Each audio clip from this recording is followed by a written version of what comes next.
Jabbar. Jabbar. If Allah Azza wa Jal is addressing someone and saying, you are Jabbar or something like that, it's in a negative sense.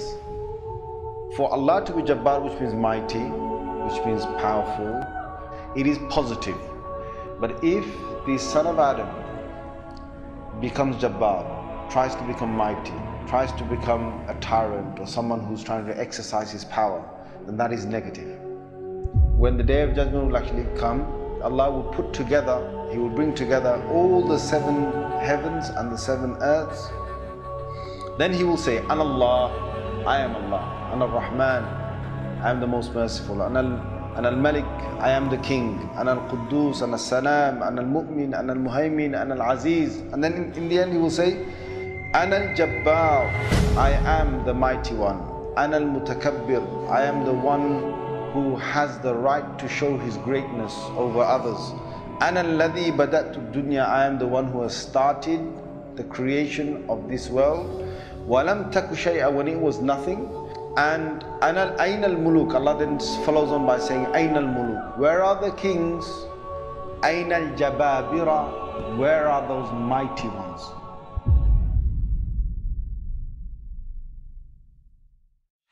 Namrud, a tyrant, a Jabbar on the earth. Namrud, you know, he said, okay, if God exists, then I'm going to fight that God. Here's another Jabbar, a tyrant. So here comes Namrud, the Jabbar, and he says, okay, my army, he had a massive army. He said, okay, army, come together. We're going to take our arrows and we're going to shoot them straight in that sky from where the revelation comes to Ibrahim. And he got his whole army out. And he said, come on! You call yourself Allah, God? Well, if you're there, I challenge you. So this Jabbar challenged Al-Jabbar, the real Al-Jabbar. So he shot, and he shot. And he said, come on, come and fight me. Where are you? So Allah Azza wa Jal said, okay, you in a fight? Allah sent down mosquitoes. Mosquitoes. You know, when a mosquito bites you, what are you going to do? You can still alive. No, when these mosquitoes came, what's all this? Hey. There's so many, hundreds and hundreds and hundreds of them all over the place. The soldiers were running everywhere, were running. Right? They're running. And Namrud, you know, he's also running. But what happens is, you know, this is what Allah does well. A mosquito's here, right? And he goes, he sniffs. And the mosquito goes into his nostril. And Allah makes that mosquito survive. So that mosquito is now alive and is somewhere there. Inside his head and onto his brain, somewhere by his brain. Right? And it's alive. So now what happens is, this Namrud, who's a tyrant on the earth, who wanted to challenge Allah, he's got a living mosquito inside him, and that mosquito is sucking blood. Every time he sucks blood, right? Every time he sucks blood, he whacks his head. He whacks his own head. And when he whacks his head, then the mosquito stops and he gets a bit of relief. When the mosquito gets hungry again, he sucks blood, he whacks his head. Then now he's getting tired of whacking himself. So he told his soldier, he said, hey, listen, stand next to me with this club. You know, if you have a mosquito and you're trying to sleep, what's the sound of the mosquito?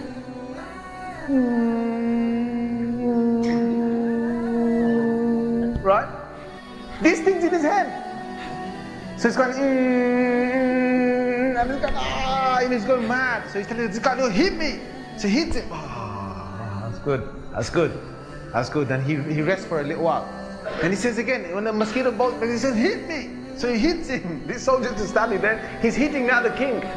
He's hitting Namrud. That Namrud challenged Allah. So he's hitting that Namrud. Now he's hitting him. Now this soldier, now days are going by, and this king is going mad. He's going insane. This buzzing sound, the sucking of his blood. So this soldier got so sick. You know, the soldiers holding this club, and he has to hit him, and he has to hit him, and he's saying, yeah, it's tiring to do that, right? And each time he hits him, the buzzing doesn't stop until he hits him a bit harder. So now the whacks are getting harder. Now this guy is taking a lot of blows on his head, right, because of this mosquito. In the end, the soldier thinks, you know, that's enough, man, let me just give him one, let me try to kill the mosquito. So he whacks this king, and by hitting him so hard, this guy collapsed on the ground, and that Jabbar is dead on the ground.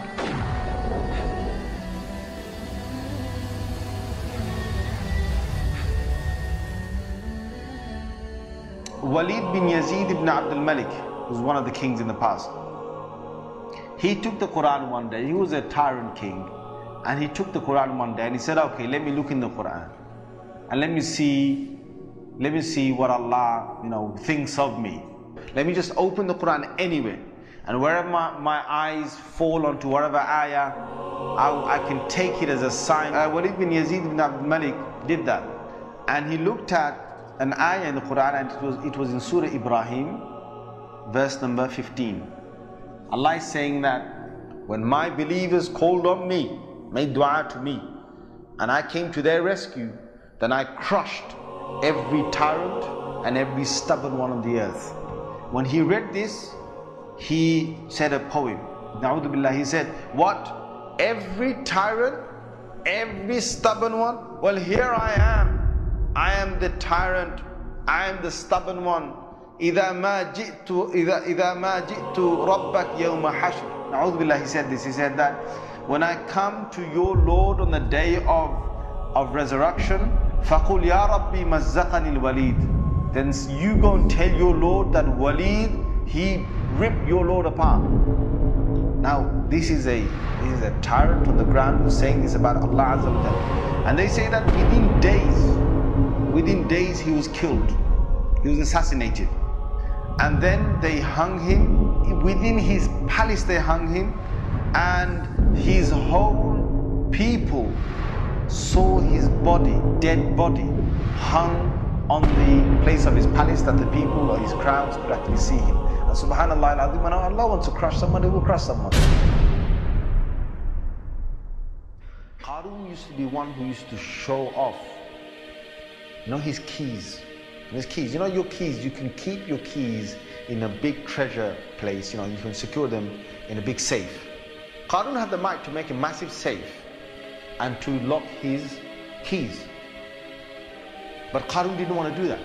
Qarun was Jabbar, you know, he wanted to show his might, his power, and flex his muscles. So what he did is, wherever he went, there were 10 strong men with, you know, you're talking about built men that could carry and lift. 10 of them followed him, just carrying his keys. They're finding it heavy to carry these keys, and their job was just to carry these keys, you know, ding, ding, ding, ding, ding, ding. So what happens is that, you know, he's a big show-off.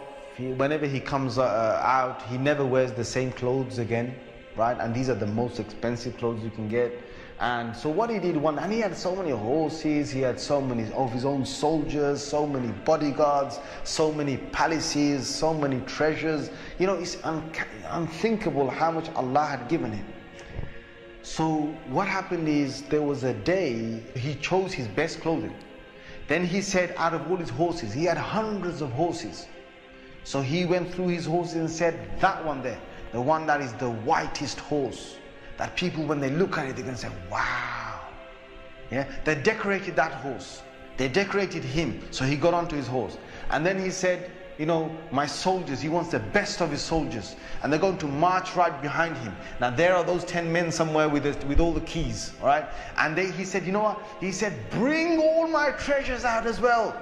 Today, you know, I want to show them what I've got. So all my gold, my silver, my merchandise, my things I've collected, I want you to bring them out, my soldiers to carry them, and they're going to be in there in a way that all people, when I pass by them, they're going to look gobsmacking at the amount of treasures I've got. So now this is not normal for a person to do. Who's controlling his heart? Come on guys. Allah is controlling his heart. He's going to bring out his treasures. Which tyrant ever does that? Which tyrant never does that? But he's going to bring, so he's bring out all his treasures out, so you can see, my God, the pearls and the rubies and the diamonds and the amount of gold and the different shapes. And you know what happened when he came out in a parade? He said, I'm going to parade down the whole city. And when he paraded, the people looked at him, and the people of this world, yuridun al-hayat ad-dunya. The people who wanted this world, they liked to have this world. They said, they looked at all of this and they said, Ya layta lana mithla ma utiya Qarun. If only we had been given what Qarun has been given. They wished for that. So Allah made them wish for it. So Allah brought all the people now. Imagine the whole city is here. The whole city is here. And all types of people. You've got the yuridun al hayat ad dunya, the people who want to gain this earth, and you've also got those people who are the people of knowledge, right? They said no. They said what وَقَالَ الَّذِينَ أُوتُوا الْعِلْمَ وَيْلَكُمْ. They said, no, what are you doing? Woe to you! Don't ask for this. Whatever Allah has given, it is enough. Whatever Allah has given is enough. Don't wish for whatever they knew that he was a mutakabbir, he was an arrogant tyrant who thought that he was it. And he used to play with people, whatever games he wanted, because he had power, he had might. And the great Fir'aun, he was his friend. Fir'aun was his friend. The pharaohs, they were friends. That basically, if anyone touched him, he gonna tell his mate Fir'aun, and you forget him. Your history, mate. He'll make you slave if he has to. So no one messed with Qarun. This was the ultimate tyrant that Allah took out as an example of Quran. So what happened is that when he came out with all of this, and people were looking in amazement of how much he's got. People were on one side, and other people on another side, and right in between is his parade. And when he got to his highest, and he thought, wow, this is who I am. فَخَسَفْنَا بِهِ وَبِدَارِ. Suddenly, Allah Azza wa Jal told the earth, my earth swallowed him right now. Swallowed him in front of all these people. So the earth suddenly swallowed him, all his soldiers, all his keys, all his treasures, and even his palace behind. Allah swallowed that in the earth. All of it swallowed, all of them. The people were left there, right? Some people had run away, but then they thought, no, hang on a minute. It's just swallowed him. Just his soldiers, just his palace. And then the earth came back together, as if nothing happened. And they were absolutely gobsmacked. And Allah showed them, the people and Qarun, who Al-Jabbar is. أعوذ بالله من الشيطان الرجيم. بسم الله الرحمن الرحيم. ونزعنا من كل أمة شهيدا فقلنا هاتوا برهانكم فعلموا أن الحق لله وضل عنهم ما كانوا يفترون وضل عنهم ما كانوا يفترون إن قارون كان من قوم موسى فبغى عليهم وآتيناه من الكنوز ما إن مفاتحه لتنوء بالعصبة أولي القوة إذ قال له قومه لا تفرح إذ قال له قومه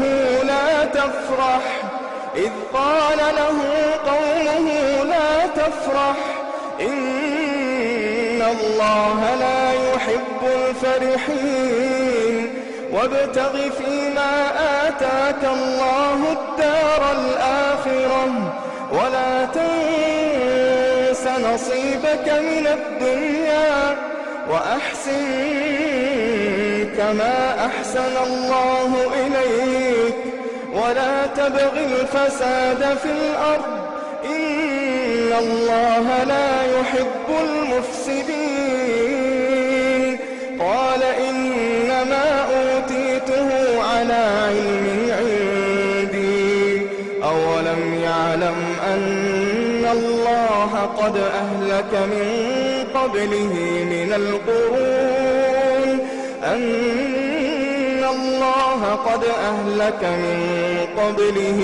القرون من هو أشد منه قوة وأكثر جمعا ولا يسأل عن ذنوبهم المجرمون. فخرج على قومه في زينته قال الذين يريدون الحياة الدنيا يا ليت لنا مثل ما أوتي قارون إنه لذو حظ عظيم. وقال الذين أوتوا العلم ويلكم ثواب الله خير لمن آمن وعمل صالحا ولا يلقاها إلا الصابرون. فخسفنا به وبداره الأرض فما كان له من فئة ينصرونه من دون الله وما كان من المنتصرين. وأصبح الذين تمنوا مكانه بالأمس يقولون ويكأن الله يبسط الرزق لمن يشاء من عباده ويقدر لولا أمن الله علينا لخسف بنا ويكأنه لا يفلح الكافرون. تلك الدار الآخرة نجعلها للذين لا يريدون علوا في الأرض ولا فسادا والعاقبة للمتقين. See, when they built the Titanic, I don't know if you know this, but when they built the Titanic and they're going to sail from Liverpool to New York and they're making this journey, one of the ones who made the Titanic said, was asked in an interview just before they left Liverpool. He was asked, do you think this whole ship can actually sink in the ocean? And you know what he said? This Jabbar, this tyrant said. He said that even if God wanted to sink it, he couldn't sink it.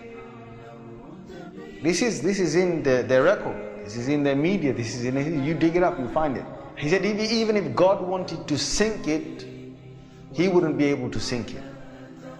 So they went. They went on this cruise liner, this ship, and they sailed across, and they got somewhere near to the, on the Pacific side, and it was night time. They're all having a wonderful time on the ship. These are the wealthiest people who can afford this. Can you imagine? They're the wealthiest people who can afford this. And the luxuries on this Titanic, there is nothing like this in the world. So what happened is this night time, it's, ahead is a bit of mist, right? Ahead is mist. And they all know that in this freezing weather, there can be icebergs that are, they're like mountains from the seabed that rise up. They know this. But Allah's got their hearts in His hand. So He makes the sailor of this ship say, nah, don't worry. You guys have a nice time. Don't worry. Yeah? Don't worry. Titanic. What's an iceberg going to do to Titanic? An iceberg will break. He's thinking what? He's thinking, if I go ahead, I'll go slowly, but if I just go ahead, And if I hit an iceberg, this thing's so big, it's gonna break the tip of the iceberg. That's what went in his head. Allah made him believe that. So they went ahead in the night time, and it came across and it hit. And you know, before he went ahead, some of his other sailors said to him, you know, it's not safe. I read about this. I read a whole article about this. They said to him, it's not safe. And he said, don't worry. What can happen? Don't worry. Right? So he went ahead, and it was a very sharp iceberg that they hit. They sliced into it. And then after a little while, you know, it's like they're still playing their music and they're enjoying themselves, and some are asleep and wherever the chefs are cooking. And then next minute they know, the sailor says, we're going down. They built this Titanic so strong that they believed that it couldn't snap. One of the theories was it can't snap. And they believed that it couldn't be, you know, you couldn't take it down the ocean. So water started to come inside here. Okay? What's happening now is that it's getting heavier, heavier and heavier.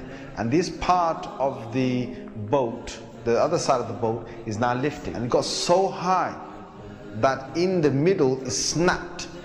When Allah gets a tyrant on the earth, He's going to make sure that people are around to talk about the story. And they lived with a face of fear and humbleness to tell the story of what Allah did to them. They told stories to their children, and their children told that story to their children, and Allah showed them who Al-Jabbar is, who the real mighty one is. Where is that guy who made that statement now, that even if God wanted to sink the ship, he couldn't even sink it? Where is that guy now? And this is Allah saying to all the rest of mankind, don't challenge me.